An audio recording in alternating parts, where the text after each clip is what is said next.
UFC Fight Night Vegas 31, Makhachev versus Moises takes place in only a couple of hours, and I'm going to go through my last minute detailed prediction and breakdown for every single fight on the card, starting with the early prelims, ending with the main events. I'm not just saying who I think is going to win the fight, I've already done that earlier this week. I'm calling finishing moves, how every single round is going to play out, what the scorecards are going to be, what submission will be put in, what limb will be used to get a KO blow. I'm calling everything down to the T. Starting with the early prelim opener of Badout versus Rodrigo Nascimento Ferreira. I'm going to be going with Rodrigo Nascimento Ferreira here, and I feel like he's going to get a submission in the first round against Badout here, and I think it's going to be an arm triangle. Very bullyish position to get in the submission world. I always like to go for arm triangles whenever I see a guy with a bit of a jiu-jitsu advantage, especially in heavier divisions. It seems to be a go-to move that a lot of them use. Sort of like a big brother submission technique. In all honesty, it doesn't take the most skill to set up. You can kind of just get it if you're able to manipulate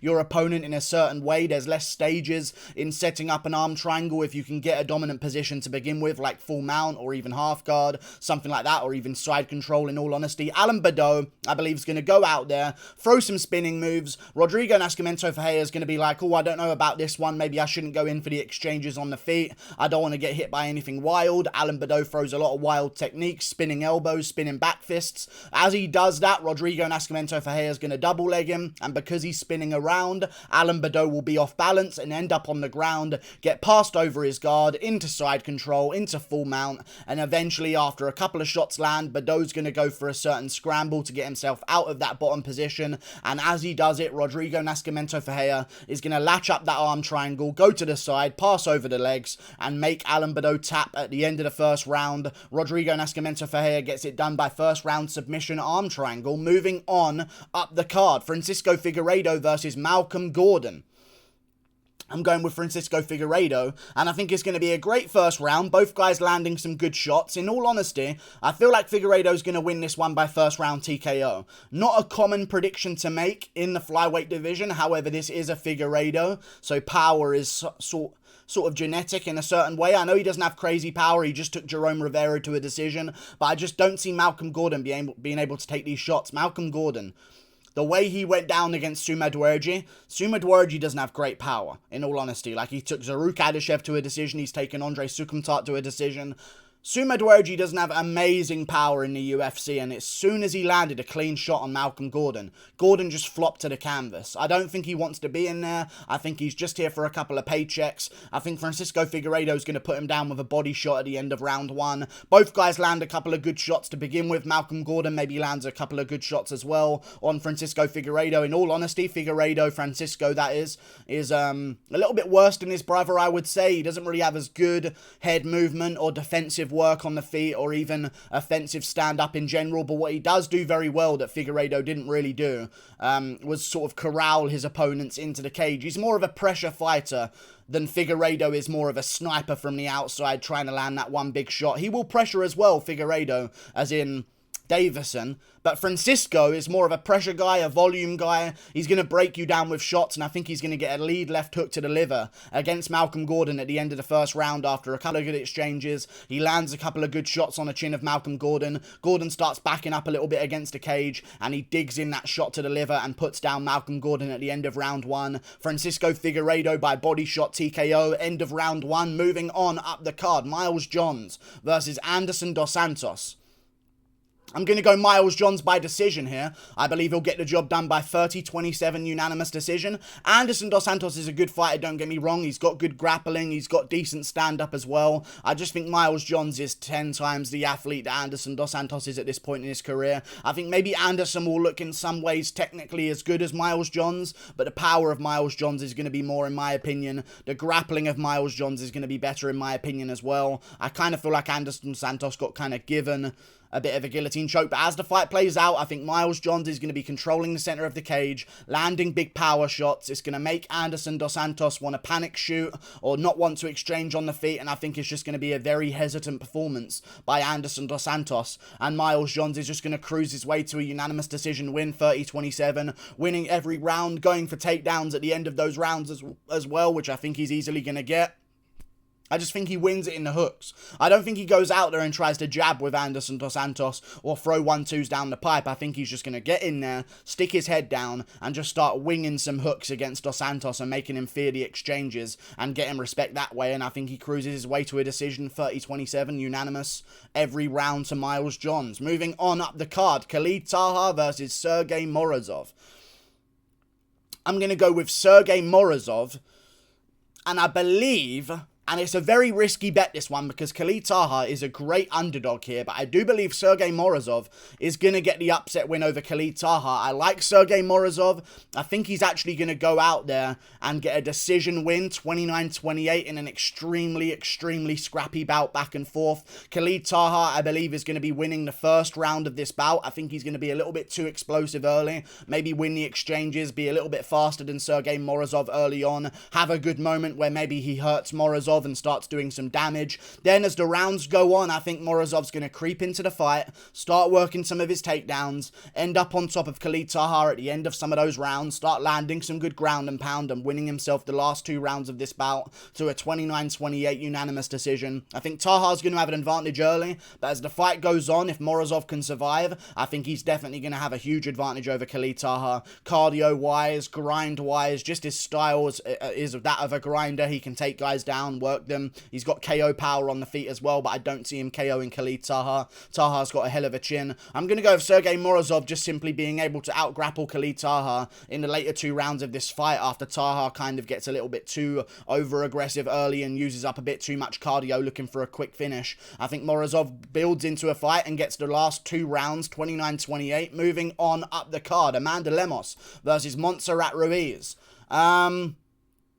I'm going to go over Amanda Lemos by TKO. I liked her last finish that she got over Livia Renata Souza. Women's fights are pretty easy to stop as well if you do have the power to knock someone down. Knockdowns in women's MMA is basically the same as like a flatline KO in men's MMA. As soon as you get knocked down in women's MMA, it's basically over, in all honesty, if you don't look like you're immediately getting back up to your feet. So I do believe Amanda Lemos will drop Montserrat Ruiz. It'll be a bit of a weird stoppage, in my opinion, a little bit early. I think it will happen towards the end of the first round. After Montserrat Ruiz panics and tries to shoot a couple of takedowns. Lemos will stuff those takedowns and make Montserrat Ruiz panic even more against the cage. Then Lemos, I believe, is going to put her down with the same shot. I think she's going to land maybe a lead hook this time rather than a jab down the pipe. I think she'll sort of dig it in there, lean into it, and land a good lead hook as Montserrat Ruiz is trying to close the distance, and it will land behind the ear of Montserrat Ruiz, dropping her to the ground as she sort of dives for a single leg. Amanda Lemos finishes off with some ground and pound shots, and the fight gets called off. First round TKO for Amanda Lemos over Montserrat Ruiz, in my opinion. Moving on up the card, Daniel Rodriguez versus Preston Parsons.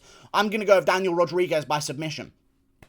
In all honesty, I know he's good on the feet and he could cruise this way to a decision. I think overall, I'm going to go with D-Rod by 2nd round submission. I can see Preston Parsons maybe coming out there early, getting a takedown on Daniel Rodriguez. He's actually pretty good at grappling and pretty good at MMA in general, in all honesty. Preston Parsons is not just a random can. He's actually a decent prospect on a 4-fight win streak. Last 2 wins a little bit shoddy, but either way, Daniel Rodriguez goes out there early, starts landing some really good shots on the feet. Preston Parsons lands some good shots on the feet back afterwards. Then Preston Parsons takes down Daniel Rodriguez. Rodriguez ends up back on his feet, works his way back up. Then Preston Parsons tries to shoot again, fails. D-Rod starts digging to the body a little bit, starts landing some shots to the face. Preston Parsons' nose is a little bit battered up. He's got blood everywhere. He's got some cuts over his face from some of those glancing blows of Daniel Rodriguez. His body's starting to hurt now a little bit. He's breathing really heavy. He fails another takedown at the end of the first round. Second round comes around. He tries shooting again, end up against the cage. Daniel Rodriguez lands some good knees in the clinch, breaks from the clinch, ends up back in the center of the cage in round 2,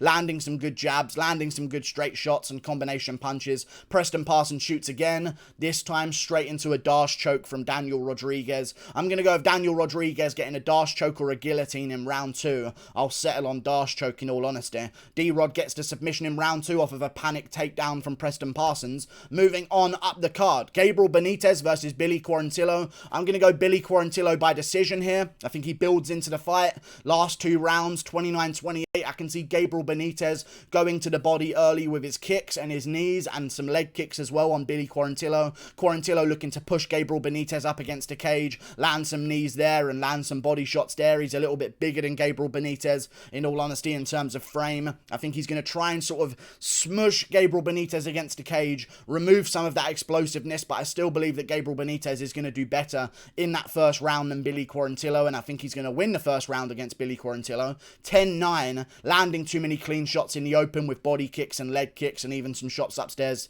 to the head of Billy Quarantillo. But as the rounds go on, after all of the clinch control of Billy Quarantillo, landing some good knees to the body of his own and landing some punches to the body against the cage and just pressuring Benitez around the cage, I do believe Billy Quarantillo will be the guy pressuring in there. He'll be the guy moving forward the whole time. And as the rounds go on, Gabriel Benitez will start to slow down a little bit more. At the end of the second round, he's going to be in a little bit of trouble, starting to look like he's slowing down. Billy Quarantillo will take that round, a very close competitive one, but he'll win the second round 10-9. Then the third round comes around. I think Billy Quarantillo is really going to let Gabriel Benitez have it. Benitez will be okay for the first minute and a half. Then Billy Quarantillo will take over the round completely, walking down Gabriel Benitez, landing good shots all over the place, landing great shots on Benitez as he scoots around the cage, looking to escape and pray that he's won the second round. Billy Quarantillo gets it done, 29-28. Last 2 rounds, the pressure is too much for Gabriel Benitez, and Quarantillo's volume gets it done. Moving on up the card, Rodolfo Vieira versus Dustin Stoltzfus. Now,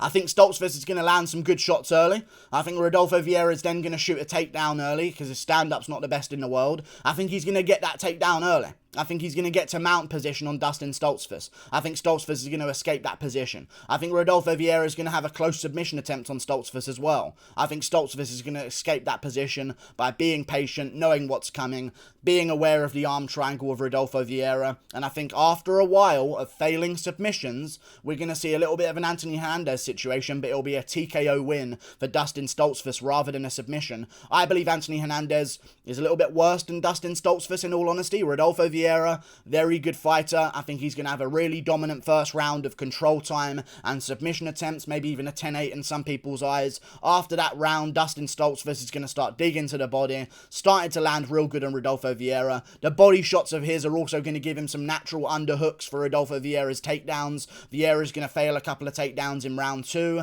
Then at the end of round 2, Dustin Stoltzfus is going to be piecing up Rodolfo Vieira against a cage, landing great shots, eventually putting Rodolfo Vieira down and TKOing him to ground and pound against a cage. Dustin Stoltzfus, i.e. Tom Hardy, round 2 TKO against a gassed out Rodolfo Vieira. Moving on up the card, Jeremy Stephens versus Mateusz Gamrot. I'm going to go with Mateusz Gamrot by TKO. I'm going to go clean KO for Mateusz Gamrot round 3, in all honesty. No, not round 3. No, yes, round 3. I think I'm going to go round 3. Mateusz Gamrot gets it done. I think the first 2 rounds of this bout are going to be Mateusz Gamrot completely dominating. People don't understand the Olympic wrestling level of Mateusz Gamrot. Like, I know he got the KO over Scott Holtzman, but the wrestling level of Mateusz Gamrot is ridiculous in there. So I think he's going to really show Jeremy Stephens what lightweights feel like compared to featherweights after a while that Jeremy Stephens has been down there. I think Mateusz Gamrot gets a lot of takedowns early off of the single legs, basically ankle picks on Jeremy Stephens, takes him down, smushes him on the ground, doesn't really land too much ground and pound, but Stephens is going to try and scramble. Mateusz is going to get those scrambles, get the better of those scrambles, end back up on top while Stephens is trying to get back to his feet. It's going to look a lot like Edson Barboza Khabib. Barboza barely gets free of the takedown and then Khabib just drags him back down again. I think Gamrot's going to start doing that to Jeremy Stephens, landing some good ground and pound on the ground, maybe end up in half guard, landing some elbows on Jeremy Stephens. Mateusz Gamrot wins the first 2 rounds by just simply out grappling Jeremy Stephens and landing good shots on the feet beforehand as well in between all of those takedowns. Then the third round comes around. Jeremy Stephens' coach is in his corner, hyping him up. You're fighting for your career right now. You've got to go out there, get the KO, get the fuck in this guy's face, make him back up, make him respect you, go out there, be Lil Heathen. He's amping up Jeremy Stephens in the corner. He's saying, you're the fucking hardest hitting 145er. You're the hardest pushing 145er I've ever seen. When you knock people out, they don't fucking move. And Jeremy Stephens is going to be screaming back at him, when I knock people out, they don't fucking move. And he's going to get off of his stool in the third round, start rampaging towards Mateusz Gamrot, and walk straight into a KO blow. Mateusz Gamrot, third round KO against Jeremy Stephens, over aggressive in the third round, looking for a desperate finish because he knows he's down 2 rounds. Gamrot gets it done, TKO, level change, straight right hand on Jeremy Stephens' chin as he drops his hand trying to stuff the takedown. I think Gamrot gets it done. Moving on up the card, Marion Reneau versus Miesha Tate. I'm going to go with Marion Reneau by decision. I think she just pushes Miesha Tate up against a cage for 3 rounds, and that's it. That's women's MMA, so... yeah, I think Marion Reneau goes out there and just wants it a little bit more than Miesha Tate does, in my opinion. I think Tate's maybe going to go out there, try and be very technical on the feet, try and land some good shots. I think Marion Reneau is going to land a couple of good shots on the nose of Miesha Tate. Miesha Tate's going to start looking a little bit mentally defeated after she loses maybe the first 2 minutes of the fight. And I think she's just never going to get back into it after that. I think she's going to lose this one, being held against a cage. Maybe a couple of takedowns happen from Marion Reneau later on in the fight, and Miesha Tate's going to act like she doesn't want to do this anymore afterwards, and she's going to retire all over again. She's going to get hit in the face a lot early because of her 5-year layoff, in my... has it been 5 years? I feel like it's been 5 years. After her 5-year layoff, she's going to get hit in the face a lot, and then she's not going to want to do it anymore, and then Marion Reneau's just going to push her against a cage, land some body shots, land some knees to the fire, get a couple of takedowns. Marion Reneau gets it done in a very grindy, boring 3-round decision, 30-27, winning on total strikes in the clinch. And Miesha Tate's going to kind of give up, in my opinion. Moving on up the card, Islam Makhachev versus Thiago Moises. I'm going to go Islam Makhachev.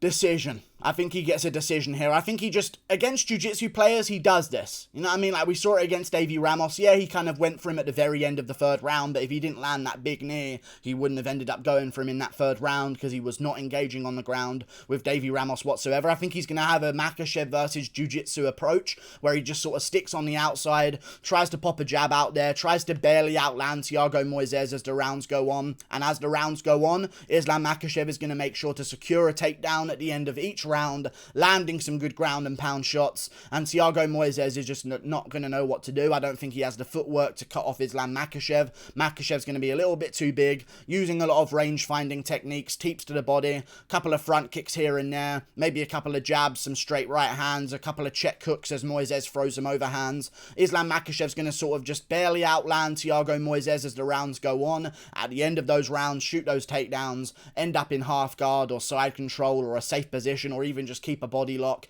and knee the fires of Thiago Moises towards the end of the round. Either way, Islam Makhachev wins up against a clinch, maybe gets a couple of sweep takedowns with an outside trip on Thiago Moises, but I think every round is going to be the same thing. Moises coming out there a little bit over-aggressive, gets hit with a shot that he didn't expect the power on, and I think Makhachev's going to earn his respect every single round. Moises will start being a little bit impatient against Makhachev, and Makhachev will just sort of stick on the outside, barely outland him, put him against the cage, get the clinch, knee up the fire, couple of punches to the body, couple of punches to the head against the clinch as well in over-unders. I think it's going to be a very boring main event for 5 rounds. I'm sorry if you're a Makhachev fan.